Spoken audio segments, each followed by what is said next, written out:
Isn't it the most annoying thing to put on a powerful new tune and then for this to happen?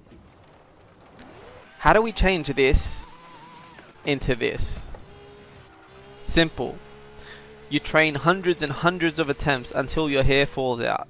Not quite that dramatic, but yes, you train over and over again.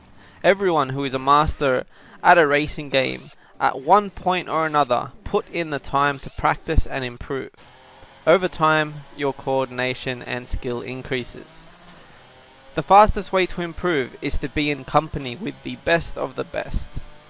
Let me show you how. The competitive community is dedicated to practicing with weekly time attacks. First up, we have GT Architect with an invalidated run. A good place to start for a noob with no confidence. Going into this, I had no idea what car to use, but I was helped by people with faster times. I got a starting time of 2 minutes and 2 seconds, admittedly not without 6 failed attempts beforehand. Our second opponent was Wiggy Diggy Poo, from who I managed to slice my time down to 1 minute and 56 seconds. I noticed that I was still 10 seconds above the elite players, which is absolutely abysmal. 10 seconds in a race is huge. Regardless of my lack of skill, I knew a different car tune was required. With this new tune, I couldn't even drive in a straight line. How the hell am I meant to effectively feather the throttle with a controller without cramping my fingers? Time to turn on traction control and the racing line as well to help see the track without having to constantly look at the map. Our next rival is none other than our friend RXB Chieftain. And try after try, we slowly got better and better. From here, we come to our first major challenge, Zipper PL in the NSX. The NSX has incredible acceleration but lacks top end and handling compared to our car.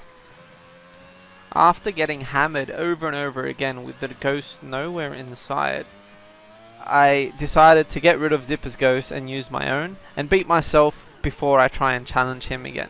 By all means, if a challenge seems out of reach or too difficult for you, compete against yourself until you inch close enough to stand a chance, or use random rivals who are just near you in the world leaderboards. Racing with rivals whose times are close to you is an excellent way to learn, and after a whopping total of 110 attempts from the beginning, we finally beat Zipper. When I first set out for this challenge, I said that 146 was my goal, and that was just based on what other times people got, but something told me to try and push a little further. Our next rival is none other than Quackula. This guy comes off as super chill and as a very low effort kind of person.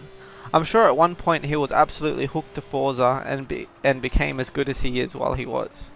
Nonetheless, this time of his again is probably after only a handful of attempts, yet that's fantastic for someone like me to challenge. With this run, I not only beat the mighty Quackula, but the next contender as well.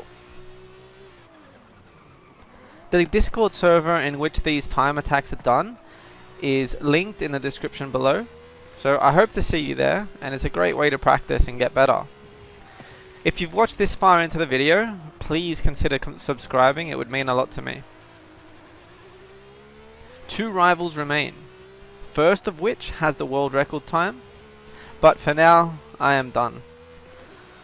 I went from over 2-minute times down to top 10 in the world.